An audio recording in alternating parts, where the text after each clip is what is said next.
Hi, I'm Peter Hill, and this is the D-Word podcast, where we talk dementia. Welcome along. My guest this week is Monica Rebecca Brooke, who has a wealth of experience in nursing care and is currently assistant professor at Coventry University. Monica's latest work is a clinical doctoral study looking at how registered nurses seek support about dementia in acute hospital settings. But before we get into that, what prompted Monica to take an interest in dementia in the first place? So I trained originally as a psychologist. My first degree was in psychology, and it led me down the route of mental health and that interest in kind of the mind and how people cope with emotions and kind of looking at a person from a different perspective in a way. And after I finished my degree, I worked in care home that specialised in people living with dementia. And I really enjoyed it. I really enjoyed caring for those people and also listening to some of their stories and kind of looking at how we could better their experience in a care home. That's where I started. This led me to thinking, what can I do? How can I be part of that? And it led me to train as a psychiatric nurse. So after doing that, I then went into older adult services, really. So first stop was community psychiatric nursing. And then I became a dementia facilitator, so looking at the services, supporting GPs to support their kind of surgery group in people that had a whole lot of different types of cognitive impairment. So it was dementia, the majority of people, but also it was looking at people post-stroke, looking at people that have come out of hospital or were going into hospital with delirium and trying to improve education around that. How can we support people? And as healthcare professionals, we needed that knowledge and understanding of what to do. So that ended up being my role. And then that's been it, really. Everything I've done since has always been around the area of dementia.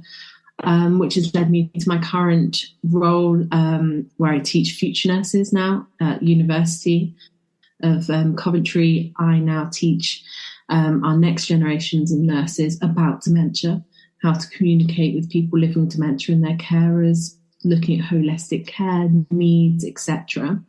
But also I want to know how I can help and how we can help support people in practice, so nurses and other healthcare professionals, to be able to give support for people with dementia in acute hospitals or community hospitals or GP practices. But actually, what is it that they need? And that's where I've come up to. When it comes to training, has dementia always been part of a nurse's training? Or, I'm just thinking, if you've got someone who maybe been in the career 10, 20 years, got loads of experience, would they have had some kind of basis of dementia training? So when we look at old kind of, I would say 80s, 90s, to what some people call traditional nursing, back when it was kind of state exams and then linked to hospitals would train their own future workforce, really. At that point, what most people in adult nursing, they had elderly ward placements, or what they were called elderly ward placements, and they were mandatory in a way in which they would have that period of time to experience that specialism and what was currently happening around dementia at that point. But that was it, really. Most of the kind of education laid with communication and kind of knowing your patient, and that was the fundamentals of nursing.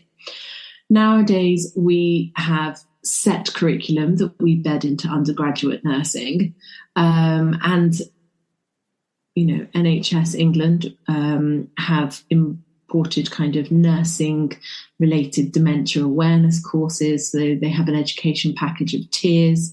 So tier 1 is awareness for everyone in health and social care to do about an hour or half a day worth of training around dementia awareness. Then they have a tier 2, which then focuses on looking at skills and complexities, and then they have a tier 3, which is like an expert level. One of my previous roles, when I worked at University of West London, we actually developed a master's level module for current healthcare professionals, not just nurses. We had some physios, we had speech and language therapists, etc., to come and go through this kind of expertise module to increase knowledge, but also how then to look at quality improvement projects or research around dementia. So they learned kind of, were teaching themselves, and then also how to support others in that factor as well. So you come out with that knowledge, you then go and work in a hospital environment. I mean, how consistent are the hospital environments? I mean, I've got my own kind of personal stories of, I've got to say the answer's not very in the area that I am, but in terms of how nurses and dementia then fit into that hospital environment. So it even starts from the beginning. Although the NMC give kind of an overview of what's needed on an undergraduate course, every university provides that information slightly differently and have different emphases based on the university, based on the people running the university. When we go into practice, that same thing happens. There are government white papers that state that we should have a minimum of a mental health liaison or some kind of specialist service to support a whole acute hospital. But how trusts have kind of interpreted that varies. So you've got some trusts that have dementia specialist teams who are doing a lot on education, they're doing a lot on supporting staff, and they're also running a small caseload. Or you have one person in the trust that's the go-to person, that people are like, that's a nurse consultant maybe, or a senior nurse that knows about dementia or has an interest in dementia, and everyone goes to that one person. But that's quite overwhelming for one person to manage a whole trust. We do have admiral nurses, but that's a bit of a kind of postcode lottery in regards to where they are in the UK. They do, I think over the last at least 5-6 years, that number has increased, and they work both in acute hospitals and also in the community, but they're not everywhere. And I would have to say I agree with you. It does very much vary. And I really do think that sometimes it falls down to someone being in the right position in the trust to have an interest, to care about dementia specifically. I think when, my own experience of older adult wards or medical wards that are mostly filled with older adults, they're some of the hardest places that people want to work. People don't want to work in that area. They prefer other areas instead. And I always ask my students in their third year, is anyone here interested in going to dementia services or older adult care? And I might get one in about 50 that might go, yeah, I'm interested. So it's not somewhere where people want to be. And I don't know why. And I don't know what it is that necessarily underpins not wanting to be attractive. I know that there are other services that people might find more interesting. I don't know. I don't think interesting is even the right word. But there are these people that want to be in that position and want to be in that role, but there's not enough people that want to be in that role and position. UK Health Radio, the station that makes you feel good.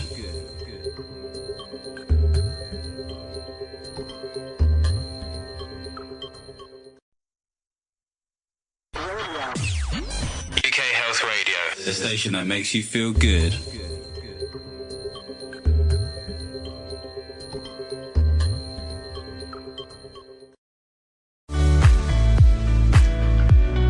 Nursing care is the focus of this edition of the D-Word podcast with my guest, Monica Rebecca Brooke. And I guess where we sit with dementia nowadays is stereotypically everyone talks about older adults. And I know I have done already, but actually there are those people who are under the age of 65 that also require the support, also need the specialist services. And those pop up. And again, varied around the country. But people still see it as an older adult problem. And actually, it's, we talk about very much about dementia being everyone's business, because it doesn't matter if you're working in, older adult services or in ED or oncology. You may come across someone who has dementia, and that might be your patient, but it also might be the relatives of your patient. As far as my first year students on midwifery, I do a dementia awareness course on that. And everyone's like, why do you teach midwives about dementia? And it's like, well, actually, you can develop a dementia and be of childbearing age. So why would I not be teaching you? It's not high prevalence, but it's possible. And also its key factors, research is always coming out, and recent research stated that even with preeclampsia, so something that can be very common in pregnancy, will increase your probability of developing dementia later in life. So that's another risk factor that they need to know about preeclampsia, and also then leading on to how they reduce the possibility of preeclampsia occurring. So it's all interlinked, and it's trying to find the people to tell them this information that I have so that they can then put it into practice for themselves. Yeah, absolutely. I mean, one of the statistics that I got off your Twitter feed was over 50% of people living with dementia are admitted as an emergency. So, it does make a difference where you work, but certainly if you're in A&E or emergency or, what the department's called, then, that's a big figure, isn't it? Yeah, and very much, people living with dementia can have almost 10, 15 admissions in 1 year to an emergency department.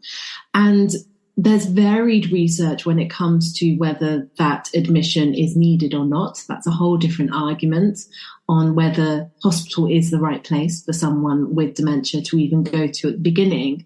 But actually, that's a large number of admissions for this single group of people. And actually, therefore, we should be putting more emphasis on how can we support those people, either to be in the right environment. ED is loud, busy, chaotic, noisy, lots of things going on. And that may not be the best place for a person living with dementia to be. And what are the alternatives? And therefore, again, looking at education, it's educating our paramedics, the first call to really going into hospital, and how we can support them to redirect or find the right service that might be able to support that person. I know that when I worked in Dorset, we had a kind of like a crisis team for people living with dementia specifically. So it meant that if someone was having sundowning, or if they were struggling with medication, or if there was the carer was becoming overwhelmed, then there was a service that could come in and support that to try and work out actually what happens. What do we do now? How do we stop this person going, one, into a mental health hospital under section, and two, stopping them going into an acute hospital? What can we do at home? And there was a lot that we would do around supporting people with delirium and keeping them at home, giving them antibiotics. And that service would maybe see someone 3, 4, 5 times a day for a few days until the antibiotics started working, or work out these aren't working very quickly to be able to look at the next solution. So there are options, there are services to be able to support kind of the needs of people with dementia, but they just vary. There's nowhere that you could pick up from one part of England and move to another and have exactly the same services as you did previously. And I think that in itself isn't right. Yeah, I think, it's certainly my experience of 2 hospitals which remain nameless but were 15 miles apart. And the difference was just unbelievable in terms of the way they treat the subject. The other thing that comes to mind is, you said about emergency departments and noisy, very difficult for people living with dementia. I guess there's commonalities with other conditions as well. For example, it must be very difficult for people living with autism. Yeah, obviously learning disabilities, intellectual disabilities, that aren't my expertise, but a lot of the things that we put in place for people living with dementia go across several different areas in regards to other illnesses, other supporting areas. So we may, for example, put in things to make a dementia-friendly environment where things are quieter, or we have contrasting wall to floor colours, or clearly identified signage, clearly identified doors for like bathrooms and things like that. Now that then is supportive for people with visual impairment. That's then supportive for people with ADHD, dyslexia, so it's then something that isn't just for people with dementia. It's something that makes that just a more usable environment. So it's not that it's got this label just for people with dementia. And I think that's where a lot of the education lies as well, is that me teaching you about holistic care and thinking about the whole person and everything around that person is not just for a person that may not be able to communicate with you because of their cognitive impairment. It's for a person that might not be able to communicate for another reason, or it's just giving good holistic care. If you had someone that didn't have any kind of illnesses and they had a hip fracture or something, and you were going to send them home, you'd find out if they've got carers, you'd find out if they've got support at home, you'd find out how they're going to get to their physio appointments.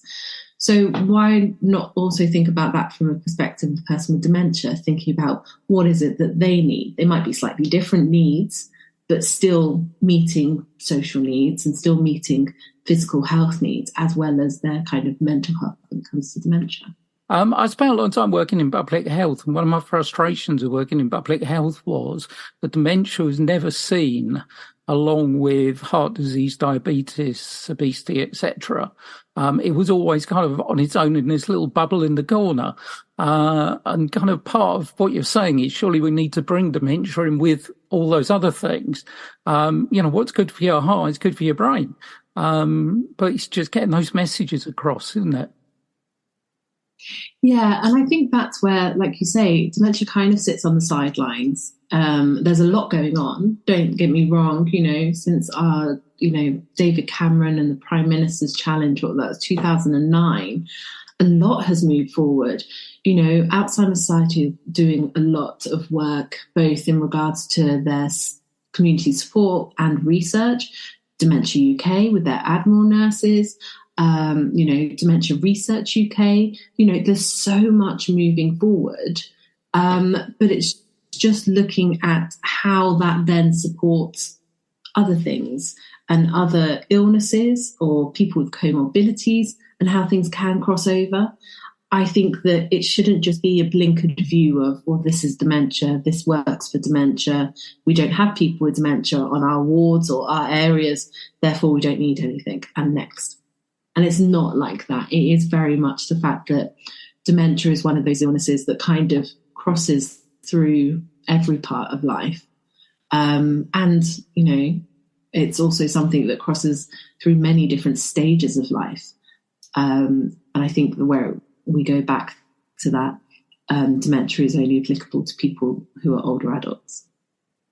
Yeah, absolutely. And I mean, also, with the initiatives, it's also a case of thinking outside the box a little, isn't it? I think that I had some contact with the Royal Free Hospital just pre-COVID, who was supposed to actually go down there, but never did because of COVID, unfortunately. And I know that their hospital radio station has done work with them in terms of sundowning and the kind of music they play, quite simply, and just those kind of, slightly outside the box initiatives. Yeah, and I've spoken to a lot of hospitals and staff in hospitals around the different bits of initiatives they're doing.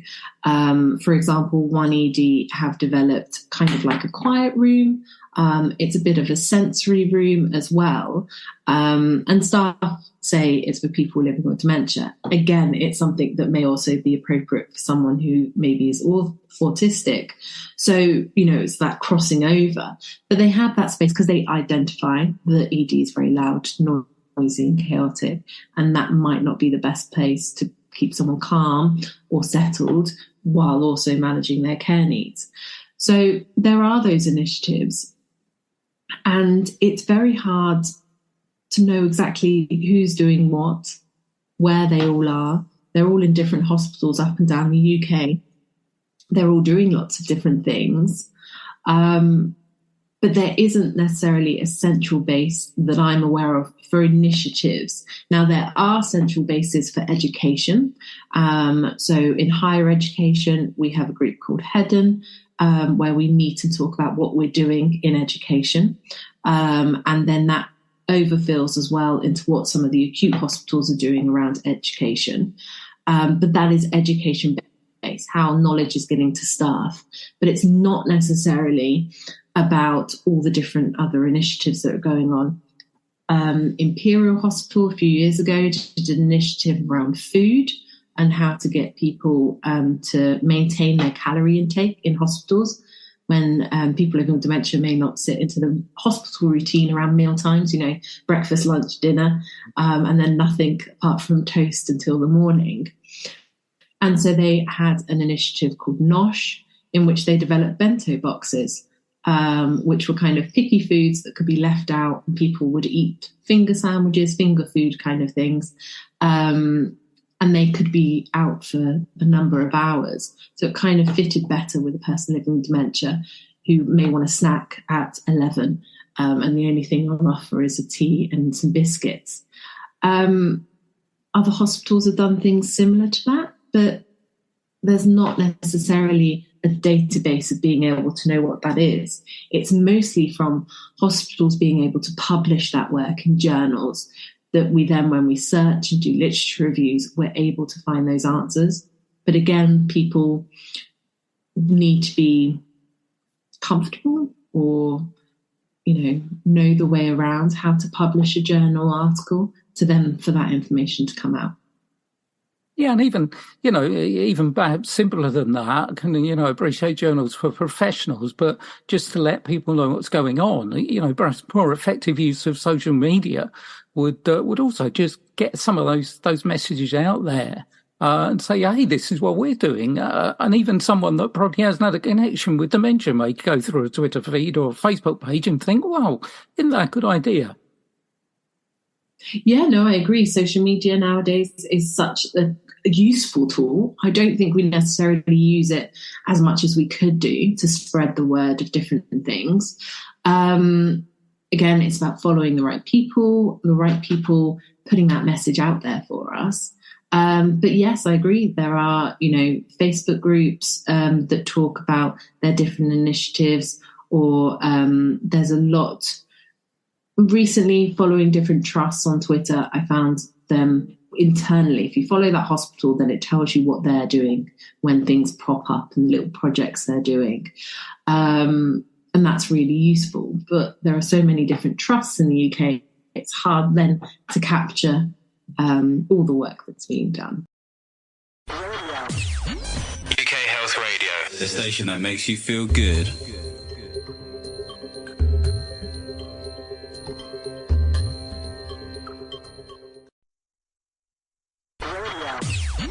UK Health Radio, the station that makes you feel good.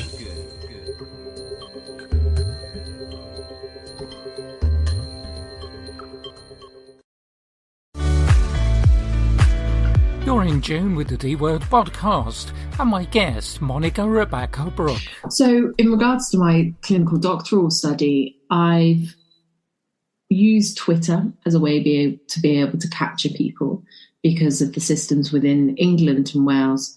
It's difficult to be able to go through trusts. It's a complex process.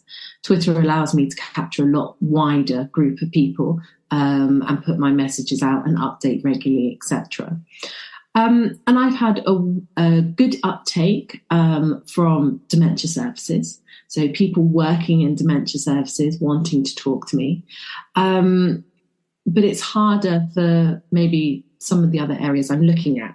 So I'm looking at emergency department. I've had a few people from the emergency department come talk to me, a couple from oncology, but very few people from older adult wards. And I think this is down to maybe staff levels or increased turnovers. I know generally in the NHS now, things are quite busy, and I appreciate that.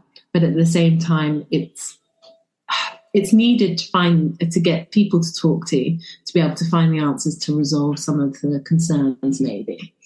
Because in the end, my study is looking at how to support staff to care for people with dementia. And I think from the overlook of all studies and research projects out there, I think that those projects are around how we care for people living with dementia in acute hospitals. It's about how we talk to people living with dementia in their care planning, but not necessarily how we support staff to know what the right question is to ask, or where they find resources to find the answer, or what education there is out there apart from their training within the trust. So I want to talk to staff to be able to find out what it is that they're receiving, what they have found helpful. The common thing that I'm getting at the moment is there's been a person that's the expert and I go to them. Whether that person has been in the role or not is varied if they've been in a dementia specialist role, but there's always been that person that they've asked for. But actually, how do we build on that?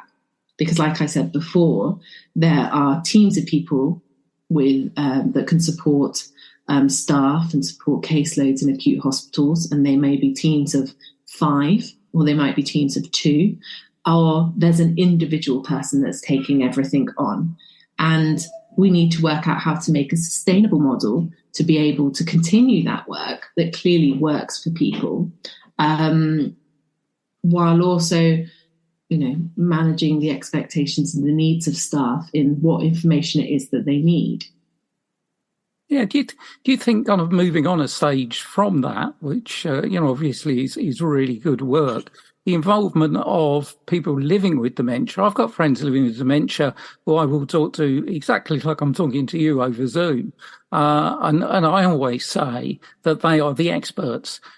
Because they are living through it. I can't tell what they're going through, but they can. And the involvement of people living with dementia with nursing staff to just kind of, I don't know, mystery shop is a bad way of describing it, but you know what I mean? It's people being there to actually observe and say, well, look, this would really have helped me. Yeah, and I think that's an interesting kind of viewpoint, really, because the other point of which people have said has been a useful factor is expertise. And I said about the fact that as from a nurse, but actually the person or their carer or someone from where it is that they live, relaying knowledge.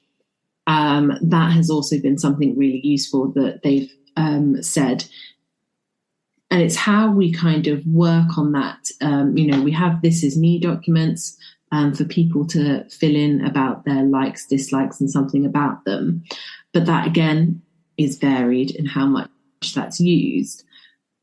And then at the same time, asking someone living with dementia what they want, what they like, what keeps them well, might be different from the next person with dementia, because with dementia, it's such an individual illness that we can't necessarily give a one-stop shop answer on this will help. But we have to work out what the options are, and staff being aware of that. And whether that's the next stage in the project, once I find out how staff want to receive information, where they go for their information, then it might be looking at what information is actually given.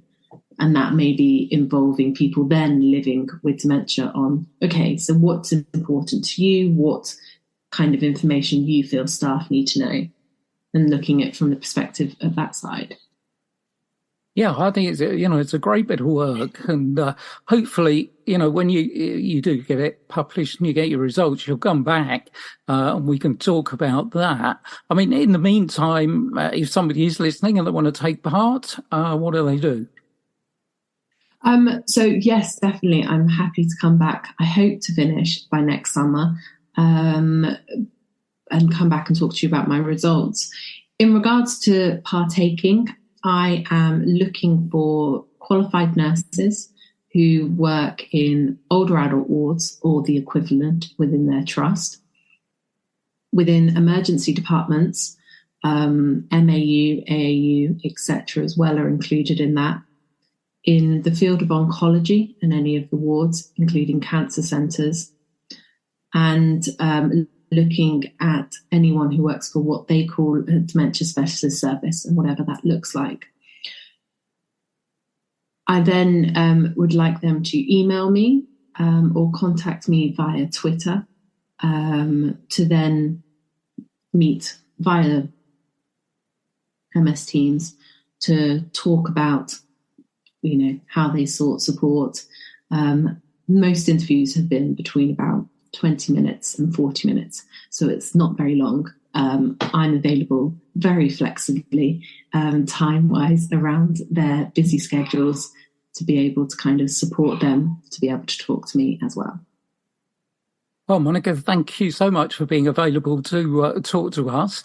It's been really fascinating. I wish you every success on what is a really important piece of work. And, I'll be delighted to talk to you when it's all finished and we can have another chat. No, that would be great. Thank you very much for having me. Many thanks to Monica. I look forward to chatting to her again about the results of her study. If you'd like to take part, send me an email to tdwradio@gmail.com and I'll pass on all the details. Or, of course, you can catch Monica on Twitter at QI_dementia.